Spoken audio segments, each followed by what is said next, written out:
on earth as it is on heaven.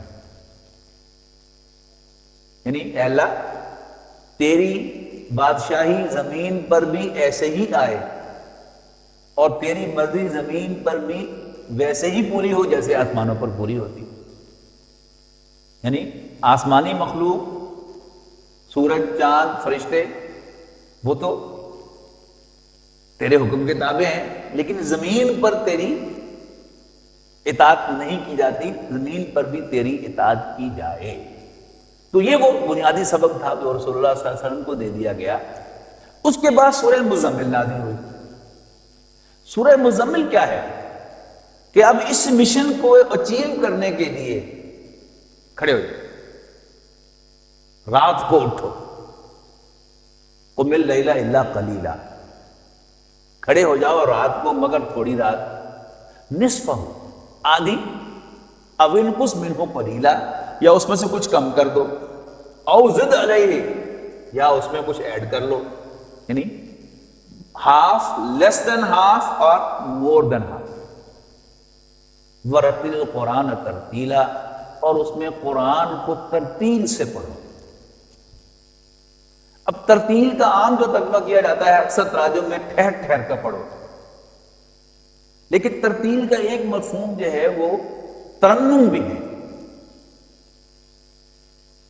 تو professor عبداللہ یوسف علی کا جو انگریزی ترجمہ ہے، انہوں نے رتل القرآن ترتیلا کا ترجمہ انگریزی میں کیا ہے and recite the Quran in a melodious voice. اور آپ کر کے دیکھیں، یعنی تنہائی میں آپ کھڑے قرآن مجید تہجد میں پڑھ رہے ہو تو تحت و لفظ پڑھنے میں اور ترنم کے ساتھ پڑھنے میں زمین و آسمان کا فرق ہے. یعنی وہ جو موٹیویشن ہے اللہ تعالیٰ کے ساتھ ایک تعلق کا، جو یعنی احساس آپ کو میلوڈیس وائس میں پڑھنے میں زیادہ ہوگا. تو ٹھہر کر بھی ہو، میلوڈیس بھی ہو تو زیادہ مزہ آئے گا. اب یہ کیا تھا؟ یہ اصل میں رسول اللہ صلی اللہ علیہ وسلم کے لیے تیاری تھی. یعنی ابھی سورہ انعام کے درس میں ہم نے وہ پڑھا نا کہ رسول اللہ صلی اللہ علیہ وسلم جو ہے اب وہ کنسٹرینٹ آپ پر آ رہی ہے. اب اس کنسٹرینٹ میں سٹینڈ کرنا آسان کام تھوڑا ہے. اس کے لیے اللہ تعالیٰ کے ساتھ اٹیچمنٹ کی ضرورت ہے، اور وہ اٹیچمنٹ جو ہے وہ قرآن مجید کے ذریعے سے. قرآن مجید کی تلاوت، اس کے بے شمار اسپیکٹس.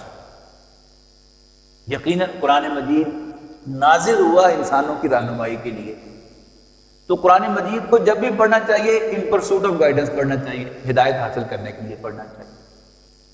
لیکن قرآن مجید پڑھنے کا ثواب بھی ہے، لہذا قرآن مجید پڑھتے ہوئے ثواب کی نیت بھی ہونی چاہیے کہ اللہ میں تجھ سے اجر کا بھی طالب ہوں، گائیڈنس بھی دے، مجھے راستہ بھی دکھا اس کے ذریعے سے، اور میں تجھ سے اس کا ثواب کا بھی طالب ہوں. یہ بھی نیت ضرور ہونی چاہیے انسان کے اندر. ان ایڈیشن کسی سے ملاقات کے جو ذرائع ہیں ان میں ایک چیز جو ہے وہ کنورسیشن ہے، فیس ٹو فیس. اسی کا کسی درجے میں تلافی ہو جاتی ہے بائی فون، اسی کی تلافی کسی درجے میں اب وہ کمپیوٹر پہ بیٹھ کے چیٹنگ ہو رہی ہے، اس میں بھی ہو گئی، یا آپ نے ایس ایم ایس میسج کے ذریعے سے کمیونیکیٹ کر لیا تو بھی یعنی ایک ساتھ ہوتا ہے کہ ملاقات ہوئی ہے. خط پڑھنا یہ آپ کو سینس آف اٹیچمنٹ دیتا ہے کسی کے ساتھ کہ آپ جس کو پڑھ رہے ہیں. اور موویز میں اور ڈراموں میں ایک بڑی دلچسپ چیز جو ہے وہ دیکھنے میں آتی ہے کہ اس میں بالعموم جب کوئی خط پڑھ رہا ہوتا ہے تو اس میں تصویر پڑھنے والے کی دکھائی جاتی ہے، آواز جو ہے وہ لکھنے والے کی سنائی جاتی ہے. ایسا ہی ہوتا ہے.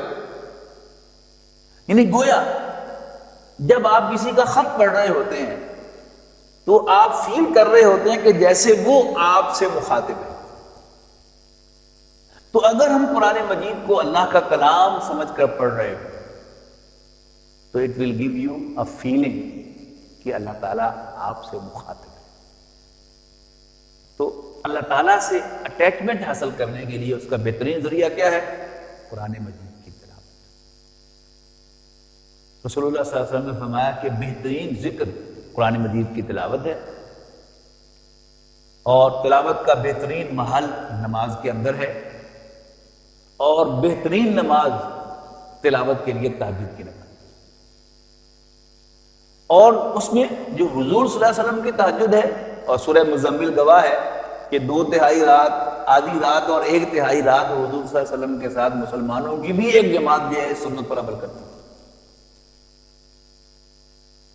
اب اس سے جو اللہ تعالیٰ کے ساتھ انسان کی اٹیچمنٹ ہوتی ہے کہ انسان کھڑا ہے، یعنی 8 نفل ہی پورے نہیں کر رہا بلکہ ذرا طویل قرات کر رہا ہے تہجد کی نماز میں، تو اس سے وہ اٹیچمنٹ جب اسٹرانگ ہوتی ہے، تو اس سے قبل کے رسول اللہ صلی اللہ علیہ وسلم کو پبلک میں دعوت دینے کا حکم آتا، رسول اللہ صلی اللہ علیہ وسلم کو یہ حکم دیا گیا کہ اب جتنا جتنا قرآن مجید ساتھ ساتھ نازل ہوتا چلا جا رہا ہے، رات کو کھڑے ہو کر آدھی رات، 2/3 رات اور 1/3 رات اس کی تلاوت ٹھہر ٹھہر کر اور ترنم کے ساتھ کیا کرو، اور ترنم کے ساتھ کرنے میں جو انجوائمنٹ کا پہلو ہے، یعنی جب انسان گنگناتا ہے، جیسی بھی اس کی آواز ہے، اپنی آواز میں وہ گنگنا رہا ہے، تو اس گنگنانے کا اپنا ایک مزہ ہے۔ تو قرآن مجید کی تلاوت ایک ہے آپ تحت لفظ پڑھتے ہیں، یا ایھا الذین آمنوا ان من ازواجکم واولادکم عدو لکم، سمجھ کے پڑھ رہے ہیں، ایک ہے کہ آپ گنگناتے ہیں یا ایھا الذین، اب اس میں دونوں میں بڑا فرق ہے۔ تو وہ یہ اگر وہ عبداللہ یوسف علی صاحب کا ترجمہ جو ہے اس کو بھی انٹرٹین کیا جائے کہ رات کو کھڑے ہو کر ترنم کے ساتھ قرآن مجید پڑھو ٹھہر ٹھہر کر، رسول اللہ صلی اللہ علیہ وسلم کا قرآن مجید ویسے ٹھہر ٹھہر کرتا، وہ ہمارے وفات کی طرح تھوڑا ہوتا تھا، تو اس سے جو سینس آف اٹیچمنٹ اب ملتی ہے وہ تیاری کرائی گئی۔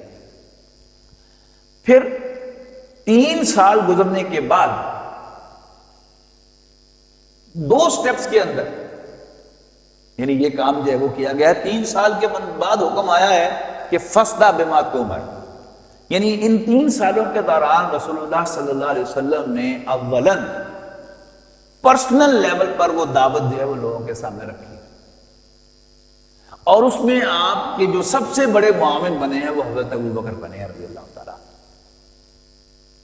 اور یہ دفتر فضائل میں جو حضرت ابوبکر کے دفتر فضائل ہیں ان میں ایک بہت بڑا کنٹریبیوشن یہ ہے کہ 10 صحابہ جو عشرہ مبشرہ ہیں ان میں سے 6 حضرت ابوبکر کی دعوت پر ایمان لائے،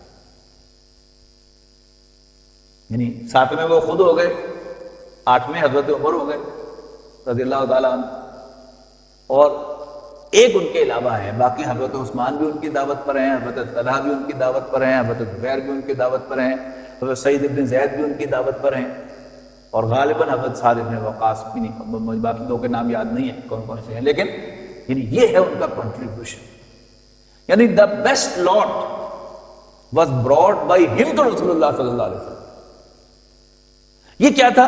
وہی ایک پیغام ملا ہے، ابھی پبلکلی کرنے کا حکم نہیں ہوا، لیکن کم سے کم حضرت ابوبکر تو چین سے بیٹھے ہوئے نہیں، جا رہے ہیں جہاں بھی جا رہے ہیں، جس سے مل رہے ہیں، اور جو بھی دوز ہو میٹر، جس کے بارے میں انہیں احساس ہوتا ہے کہ یہ شریف آدمی ہے، سینسیبل آدمی ہے، امپورٹنٹ آدمی ہے، اب اس کے پاس گئے ہیں اور آپ نے اس کو کنونس کیا ہے اور رسول اللہ صلی اللہ علیہ وسلم پر ایمان لانے کی دعوت دی۔ اس کے بعد پھر حکم آیا ہے انذر عشیرتک الاقربین، خبردار کرو اپنے قریبی اعزاء۔ جب یہ حکم آیا ہے تو رسول اللہ صلی اللہ علیہ وسلم نے، حضرت علی سے چھوٹے بھائی کی حیثیت تھی اور آپ ہی کے پاس وہ رہتے تھے، تو حضور صلی اللہ علیہ وسلم نے حضرت علی کو حکم دیا ہے کہ ایک دعوت ارینج کرو پوری فیملی گیدرنگ، کھانا کھلایا ہے۔ اس کے بعد رسول اللہ صلی اللہ علیہ وسلم کھڑے ہوئے ہیں اور آپ نے اپنی بات رکھی، اس پر ابو لہب نے اتنا شور مچایا ہے کہ حضور صلی اللہ علیہ وسلم کو بات کرنے ہی نہیں دی، فلاپ ہو گیا سارا۔ پھر 2 ہفتے گزرنے کے بعد دوبارہ رسول اللہ صلی اللہ علیہ وسلم نے پھر ایک دعوت ارینج کی، اس مرتبہ یعنی کھانا کھلانے کے بعد محترم ڈاکٹر صاحب فرمایا کرتے تھے کہ انہیں شرم آ گئی کہ 2 دفعہ کھانا کھا لیا، بات تو سن لو۔ تو اب رسول اللہ صلی اللہ علیہ وسلم نے بات ان کے سامنے رکھی ہے۔ اب اس میں ایگزیکٹ جو معلوم نہیں ہے کہ حضور صلی اللہ علیہ وسلم نے وہاں کیا خطاب فرمایا تھا، لیکن نہج البلاغہ یعنی جو شیعہ حضرات کے نزدیک ایک کتاب ہے، حضرت علی کے خطبات ہیں اکثر و بیشتر اس میں، لیکن بعض حضور صلی اللہ علیہ وسلم کے بھی اس میں خطبات اور واقعات ہیں سیرت کے، اس میں ایک خطبہ ملتا ہے رسول اللہ صلی اللہ علیہ وسلم کا۔ معلوم یہ ہوتا ہے کہ وہ خطبہ اس موقع کا ہے کہ ایک تو کیونکہ حضرت علی سے متعلق وہ کتاب ہے اور خاندان ہی کی وہ گیدرنگ ہے جس میں حضور صلی اللہ علیہ وسلم نے وہ خطبہ دیا ہے۔ اس خطبے کے الفاظ یہ ہیں کہ رسول اللہ صلی اللہ علیہ وسلم نے ارشاد فرمایا کہ ان الرائد لا یکذب اہلہ، رائد عربی زبان میں کہتے ہیں اس شخص کو جو قافلے کے آگے آگے چلتا ہے اور قافلے کے راستے کا تعین کرتا ہے، یہ طے کرتا ہے کہ کہاں کہاں پڑاؤ ڈالنا ہے، دا موسٹ ٹرسٹ وردی مین، اور جو ویل یعنی ایکوپڈ بھی ہو نالج کے اعتبار سے بھی، اس کو راستے بھی سارے معلوم ہو اور وہ میچور بھی ہو، اسے رائد بنایا جاتا تھا۔ اور عرب کی روایت یہ تھی کہ جس کو بھی رائد بنا دیا جائے اب وہ اپنے قافلے والوں کو بٹرے نہیں کرتا۔ تو حضور صلی اللہ علیہ وسلم نے اپنے آپ کو رائد کہا ہے کہ ان الرائد لا یکذب اہلہ، بے شک کسی بھی قافلے کا آگے آگے چلنے والا رائد اس کو دھوکہ نہیں دیا کرتا، اپنے قافلے والوں سے جھوٹ نہیں بولا کرتا۔ واللہ لو کذبت الناس جميعا، خدا کی قسم اگر میں تمام جہان والوں سے جھوٹ کہہ سکتا تو تم سے جھوٹ نہ کہتا، تم میرے اپنے۔ واللہ لو غررت الناس جميعا، اللہ کی قسم اگر میں تمام جہان والوں کو دھوکہ دے سکتا، ما غررتکم، پھر بھی تمہیں دھوکہ نہ دیتا۔ واللہ لتموتن کما تنامون، خدا کی قسم تم سب مر جاؤ گے جیسے رات کو سو جاتے ہو۔ ثم لتستيقظن ثم لتبعثن کما تستيقظون، پھر تم سب اٹھا دیے جاؤ گے جیسے صبح سو کر اٹھتے ہو۔ ثم لتحاسبن، پھر تمہارا محاسبہ کیا جائے گا، بما تعملون، تمہارے اعمال کے بارے میں۔ ثم لتجزون، پھر لازمت میں بدلہ دیا جائے گا، بھلائی کا بھلا اور برائی کا برا۔ ثم لتجزون بالاحسان احسانا وبالسوء سوءا وانها لجنة ابدا او لنار ابدا، اور یا وہ ہمیشہ ہمیش کی جنت ہوگی یا وہ ہمیشہ ہمیش کی آگ ہوگی۔ تو یہ وہ خطبہ ہے جو اس موقع پر آپ نے دیا ہے۔ اس کے بعد پھر جب حکم آ گیا کہ فاصدع بما تؤمر، جس چیز کا اے نبی تمہیں حکم ملا ہے اب اسے ڈنکے کی چوٹ کہہ دو۔ تو پھر وہ واقعہ پیش آیا ہے کہ جب آپ مکے کی روایت کے مطابق کوہ صفا پر چڑھ گئے، اس لیے کہ روایت یہ تھی کہ جب بھی کسی کو کوئی اہم خبر دینا ہو تو وہ کسی اونچے مقام پر چڑھ جاتا تھا، اپنے کپڑے پھاڑ دیتا تھا اور بالکل برہنہ ہو کر وہ آواز لگاتا تھا، واہ صباحا، ہائے وہ صبح جو کل آنے والی۔ اب اس میں سے جو ولگر آسپیکٹ تھا کپڑے پھاڑنے والا وہ آپ نے مائنس کر دیا، البتہ باقی دونوں کام آپ نے کیے۔ آپ کوہ صفا پر چڑھے بلند مقام اور آپ نے وہی آواز لگائی، واہ صباحا، ہائے وہ صبح جو کل آنے والی ہے۔ جب لوگ جمع ہوئے تو آپ نے ان سے پوچھا کہ تم نے مجھے کیسا پایا؟ میں نے پاس سچا اور امین پایا ہے۔ تو آپ نے فرمایا کہ اگر میں تم سے کہوں کہ ایک لشکر اس پہاڑ کے پیچھے سے تم پر حملہ آور ہونے والا ہے، مان لو گے؟ ان کا ضرور مانیں گے، اس لیے کہ آپ نے کبھی جھوٹ نہیں بولا۔ تو آپ نے فرمایا اچھا میں تمہیں خبر دیتا ہوں ایک ایسے دن کی کہ جس دن تم سب زندہ کر کے دوبارہ اپنے رب کے حضور پیش کیے جاؤ گے۔ اور وہی بات جو پہلے کہی تھی خاندان میں وہ کہی۔ اس موقع پر پھر ابو لہب نے دوبارہ رسول اللہ صلی اللہ علیہ وسلم کے ساتھ بد کلامی کی اور تبا لک یا محمد کہا۔ اب تبا لک یا محمد الہذا جماعتنا، یہ اصل میں تبن جو ہے، تبن لکا، یہ ہمارے محاورے میں ٹوٹ پیڑیاں ہیں۔ الہذا جماعتنا، اس کے لیے تو نے ہمیں جمع کیا تھا۔ تو حضور صلی اللہ علیہ وسلم نے تو اس کا جواب نہیں دیا، اسی کلمے کا جواب تھا پھر جو اللہ نے دیا ہے سورہ لہب میں، تبت یدا ابی لہب وتب، ہلاک محمد کیوں ہوں صلی اللہ علیہ وسلم، ہاتھ ٹوٹے دونوں ابو لہب کے، وتب اور ٹوٹ پوے وہ آپ، ہلاک ہو وہ خود. تو یہ وہ ایونٹ تھا جو پیش آیا کہ رسول اللہ صلی اللہ علیہ وسلم نے ڈنکے کی چوٹ اپنی دعوت اہل مکہ کے سامنے، قریش کے سامنے رکھی. آج اس پر اتفاق کرتے ہیں، انشاءاللہ اس پر گفتگو جاری رہے گی. اقول قولی ھذا واستغفر اللہ لی ولکم ولسائر المسلمین والمسلمات. صلوا على الحبيب.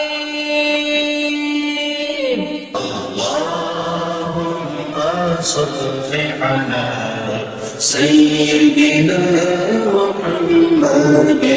اللهم صل على سيدنا محمد